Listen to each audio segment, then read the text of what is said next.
podcast Simone. Un podcast Simone. En voiture Simone. Allô. Bonjour et bienvenue dans la deuxième partie de cet épisode consacré à la littérature. On y célébrera une certaine forme d'engagement littéraire, depuis les petits champions de la lecture jusqu'à notre rencontre avec Julia Collin, autrice confirmée, en passant par des contes d'un peu partout. Bonne écoute! Bonjour à tous, je suis très heureuse qu'on accueille cette finale, cette première partie de finale à Atis Mons. On voulait saluer votre travail parce que aussi bien dans le choix des lectures et que la lecture haute voix, se présenter devant un public, c'est pas facile. Et à votre âge, donc CM1, CM2, on tenait à vous féliciter pour ces heures de travail et d'entraînement.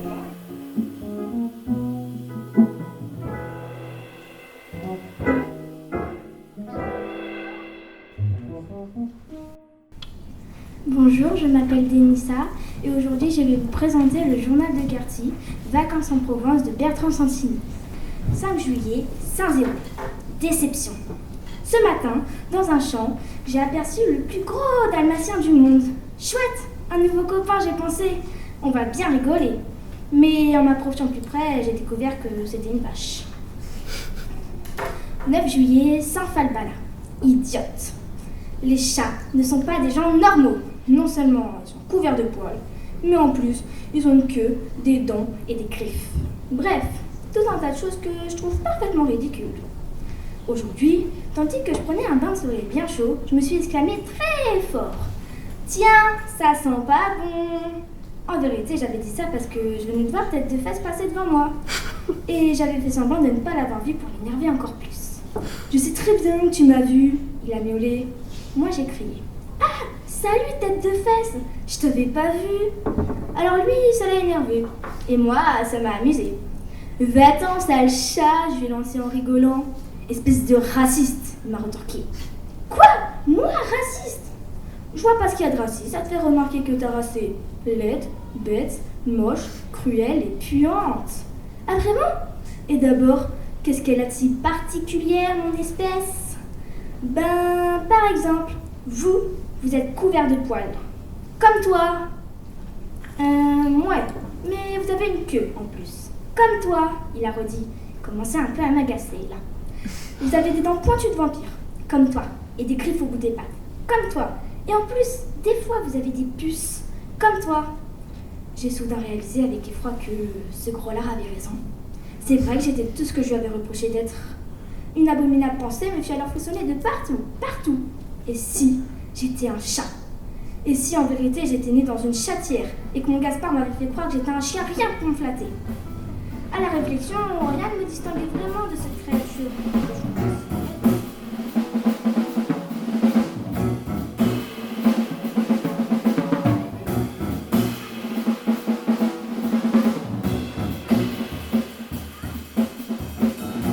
La gagnante pour les filles de cet après-midi, c'est Denissa. Denissa nous a séduit grâce à son texte teinté d'humour, sa qualité aussi d'expression. On a vu que c'était très fluide, t'étais dedans, et c'est ce qui nous a séduit et donné envie de lire le journal de Quercy. Le gagnant pour la catégorie garçon, c'est Ezio.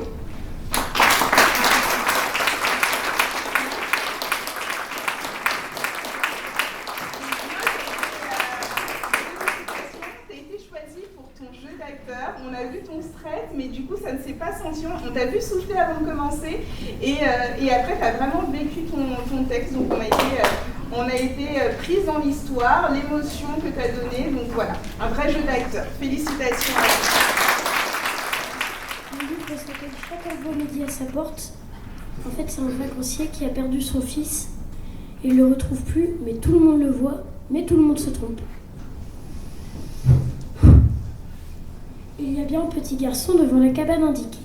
Un petit brun, tout frisé, de dos, qui regarde les affiches détaillant les horaires et tarifs du Poney Club. Simon se souvient qu'il avait promis d'y emmener Mehdi. Ah enfin, te voilà toi! Le petit garçon se retourne. Il déguste une glace à 2 boules vanille chocolat. Pour la ressemblance avec Simon, Mis à part le fait que leurs ancêtres tous les deux ne sont pas scandinaves, la maman de la petite Rouquine aurait besoin de bonnes lunettes. Tu n'es pas Mehdi? Ah non, monsieur, moi c'est Jamel.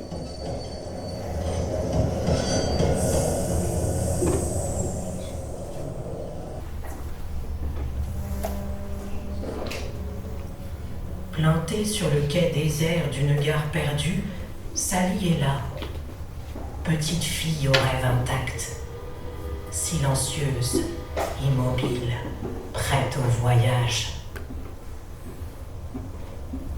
Enfant d'esclave, elle-même prisonnière de la cruauté de ses maîtres, Sally s'est arrachée à la nuit, soulevée par l'espoir de l'aube, fuyant pour s'offrir à la vie, à la liberté, à tous les possibles.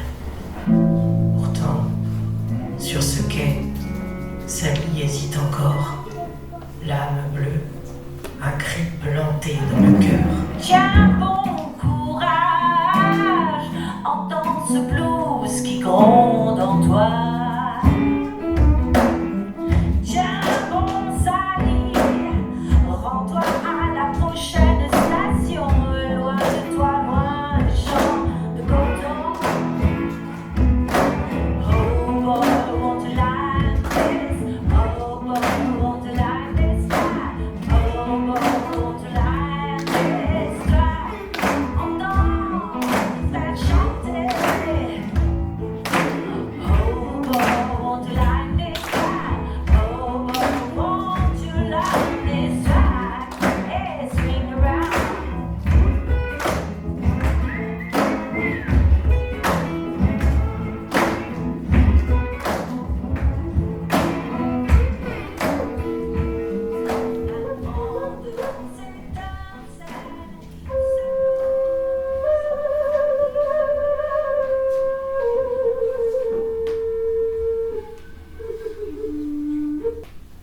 Konnichiwa. Bonjour. Au Japon, on s'incline pour se saluer. On s'incline très souvent pour se saluer, mais aussi pour se congratuler, également pour s'excuser, et même pour se montrer du respect. Au Japon, c'est différent. Tout est différent. Les comportements, mais aussi les aliments, les vêtements et même la couleur des gens. Seulement, figurez-vous que, il y a toujours des points communs entre tous les êtres humains, aussi différents soient-ils. Parce que au Japon, c'est comme ici, on commence forcément une histoire par le début, parce que, eh bien là-bas aussi, si on la commence par la fin, personne n'y comprend rien. Et ça tombe bien, car je vais maintenant vous raconter en français des contes japonais. Vous parlez de Miyazaki et de ce rapport à le visuel, enfin c'est des choses qui... Oui, en fait, je me rends compte que je suis incapable d'écrire quelque chose où il n'y a pas de fantastique dedans. Et ça, encore une fois, c'est quelque chose qu'on ne peut pas s'expliquer forcément. Hein. Moi, mon adolescence, je l'ai passée avec Miyazaki. Et puis avant ça, je lisais beaucoup des contes et légendes de Perse, de Grèce. Et je pense que la dimension de conte, elle est indissociable de mon écriture.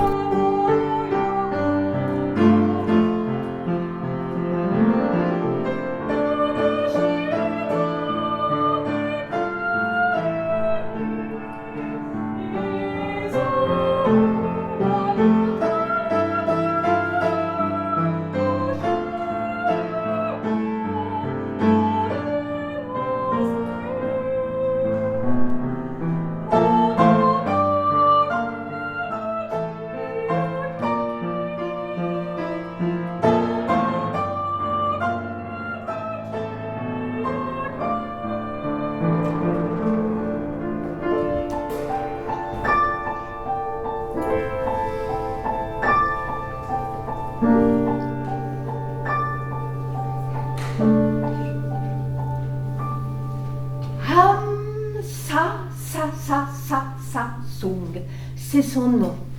Hamsa Sa Sa Sa Sasung. C'est comme ça qu'on l'appelle. Sasung. C'est facile de s'en souvenir parce que Sasung. Mais c'est facile à dire. Sasung. Allez-y. Essayez. Mais vous voyez, vous y arrivez, ça n'est pas compliqué. Alors, Sasung, c'est qui? Sasung, c'est quoi? Je vous mets sur la voie. Sasung n'est pas noir. Sasung n'est pas blanche. Sasung n'est pas rouge. Sasung est jaune. Sasung est jaune, mais... oh, ce n'est pas un poussin. Sasung est jaune, mais... oh, ce n'est pas un canari. Sasung est jaune, mais... ce n'est pas un lion. Sasung est jaune, mais... ce n'est pas le soleil. Pourtant, Sasung a la peau aussi douce que le duvet d'un poussin. Pourtant, elle porte des vêtements aussi soyeux que le plumage d'un canari. Pourtant, Sasung est aussi respectée que le lion, car elle est aussi puissante que le soleil. Oui.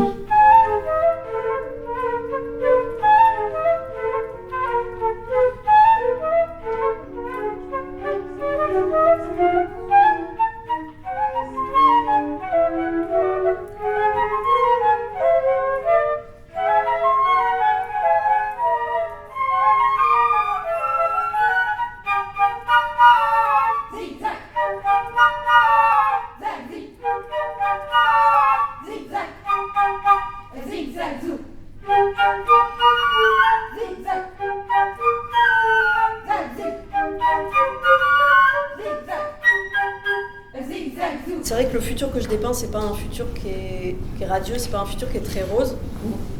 Mais je voulais pas faire un livre cynique. Et parce que je crois profondément pas que si notre civilisation s'effondre, on va tous aller piller les armureries et s'entretuer les uns les autres. En fait, je veux pas croire à ça. Et je n'y crois pas. Et on a eu quand même un peu l'exemple du Covid où tout d'un coup, on a eu l'impression que c'était une énorme catastrophe qui nous tombait sur la tête. Il n'y a pas eu de pillage, il n'y a pas eu de gens qui... peut-être des épiphénomènes, mais c'était pas... Au contraire, ce que j'ai vu pendant ce moment-là, c'est énormément de solidarité, où une copine avait une mère qui était très fragile, avec une santé très fragile. Elle a mis un message sur Facebook en disant « Ma mère habite à tel endroit, est-ce que quelqu'un pourrait lui faire des courses ?» Et tout d'un coup, tout le monde allait faire...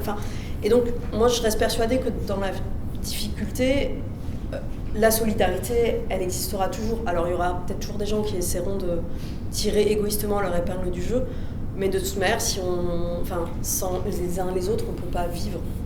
Et j'ai essayé de faire un peu le contrepoint de cette espèce de fantasme qu'on peut avoir, qui nous est véhiculé avec énormément de films et de livres qui viennent de productions hollywoodiennes, par exemple, où le monde s'effondre et c'est un père de famille qui doit sauver sa famille, lui tout seul face à la... Et ça, en fait, moi, déjà, je ne me reconnais pas du tout dans cette idée-là, parce que je ne vois pas pourquoi ça serait le père de famille qui sauve forcément sa femme et ses enfants. Et en plus, je n'ai pas envie de croire que tout d'un coup, on se mettrait les uns les autres à s'entretuer et à tirer la couverture à soi immédiatement. Voilà. Donc c'est un peu ça dont j'ai voulu parler dans mon roman, c'est l'idée que oui, c'est la merde, notre société se casse bien la gueule, c'est compliqué de se nourrir, c'est compliqué de se soigner. Mais c'est pas pour autant... Alors, je propose pas de solution dans le livre, mais en tout cas, j'ai pas du tout voulu aborder cette idée de survivalisme, il faut absolument que je sache faire un feu dans la forêt pour... non, en fait, des allumettes, on a suffisamment de stock pour vivre quelques décennies tranquillement, donc survivre, c'est pas là. Survivre, c'est être ensemble et réussir à faire en sorte que tout le monde vive correctement. C'est un livre assez sombre et je pense que dans quelques années, je m'en voudrais un peu d'avoir écrit quelque chose d'aussi sombre. Pourtant, j'ai essayé de... Je voulais pas un livre plombant et encore une fois pas cynique parce que je trouve que l'actualité et notre monde aujourd'hui est suffisamment anxiogène et je voulais pas en rajouter une couche. C'est pour ça que j'aborde assez peu les questions climatiques dans mon roman où oui, il y a des histoires de sécheresse, tout ça, mais j'appuie pas trop dessus parce que c'est déjà une grande angoisse que j'ai et qu'on a aujourd'hui, et je me suis dit que je voulais pas rajouter de l'huile sur ce monde qui flambe déjà. Mais je pense que j'ai quand même fait un livre qui reste un peu anxiogène quand même.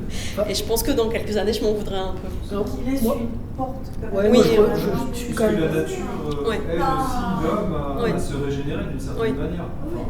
Oui, puis en fait, moi, j'ai pas senti... alors, je comprends votre point de vue.